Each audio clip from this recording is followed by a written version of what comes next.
Ils apprennent à enfiler leur tenue de protection et à épandre les pesticides. 600 cadets de l'armée kenyane ont été mobilisés pour se former à la lutte contre les criquets.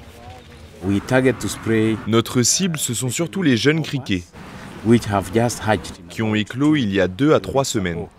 Donc la pulvérisation au sol est ce qui est le plus recommandé pour les neutraliser. Avec cet entraînement, les jeunes militaires apprennent aussi à se protéger pendant les opérations d'épandage.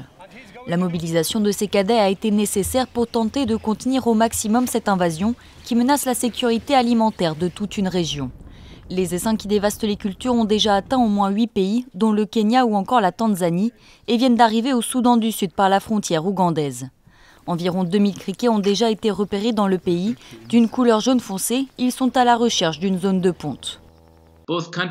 Au Soudan du Sud ou en Ouganda, il n'y a pas eu de criquets depuis 1961, donc c'est vraiment difficile de réagir rapidement et de renforcer les opérations qui sont essentielles pour protéger les moyens de subsistance et la sécurité alimentaire des populations de la Corne de l'Afrique.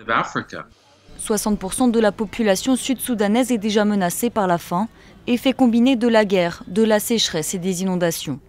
Les Nations Unies et les autorités locales ont demandé davantage d'avions et de pesticides, d'autant que selon des experts, le nombre de criquets pourrait être multiplié par 500 d'ici juin avec l'arrivée de la saison sèche.